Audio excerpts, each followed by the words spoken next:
Assalamualaikum, welcome to the program Islam Explained. We are joined by our theologian, Omer A Ergi. Welcome to the program. Hello, Aysel. Thank you for calling me. It's a pleasure to have you here, Omer. Omer, I'd like to ask the question on believers and disbelievers in the world.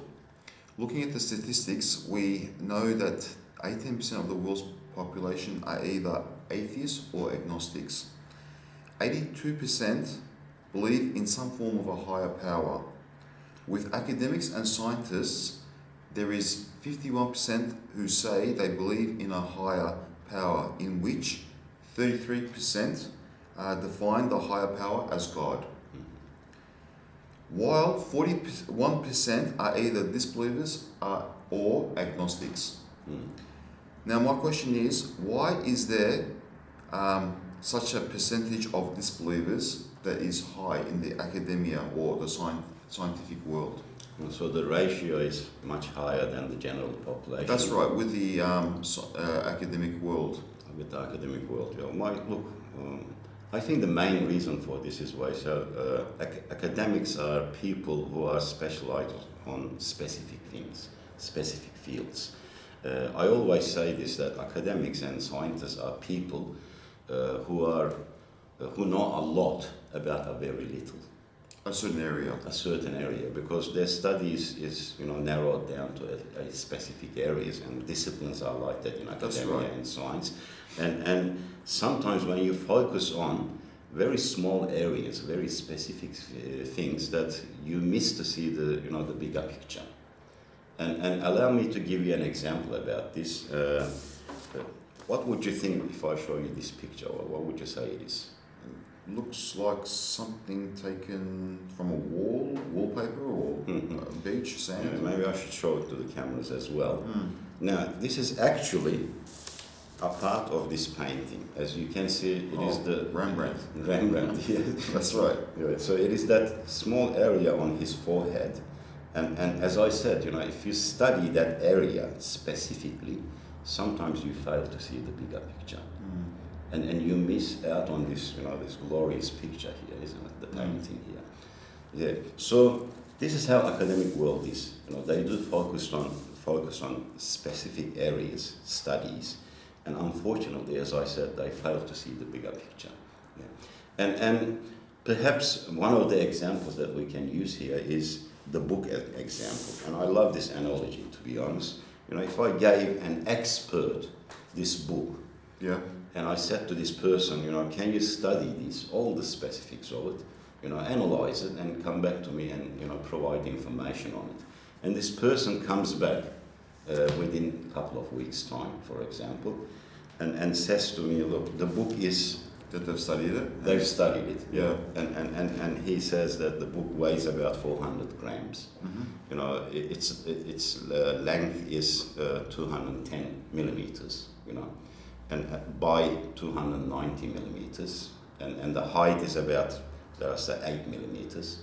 And he says it's got a hard cover, and each page is about 80 GSMs. Thickness, yeah. The thickness. And the ink used on this printing was, a mixture of processed oil and black resin. And gives me all these specifics. And he would be exactly correct on this. So there's no doubt about it, because he studied it perfectly and provided a perfect information data for me.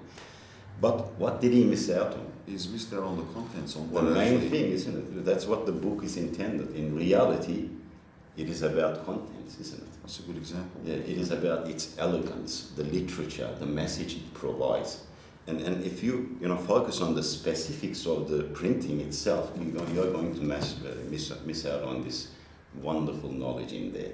And for example, if I say there is a word or a sentence in there that talks about love, for example, emotions, for example, and this person, the expert, would say, this is not my area.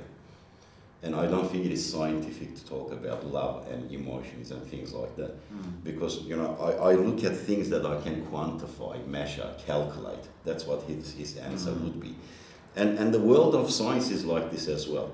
It is like each discipline is studying a specific or a single jigsaw puzzle, part of a single puzzle, And they become experts in that, about the shape, the material it's made up of, and everything.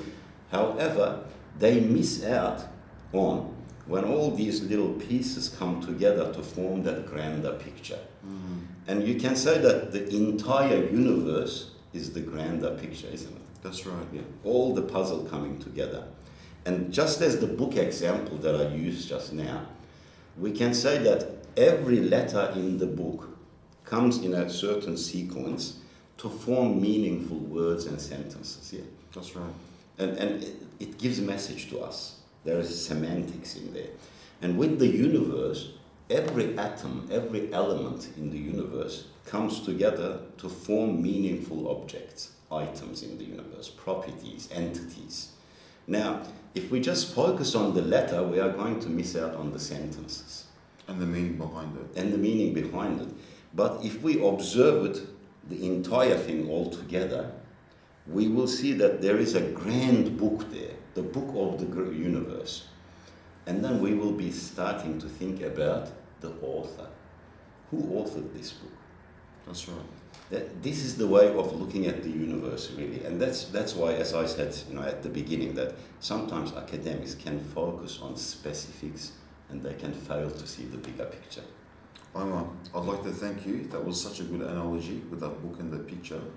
And I'd like to thank our viewers as well. And at the same time, I would encourage the academic and scientists to take a break from the heavy work and observe the grander picture. And we'll see you next time. Assalamu alaikum.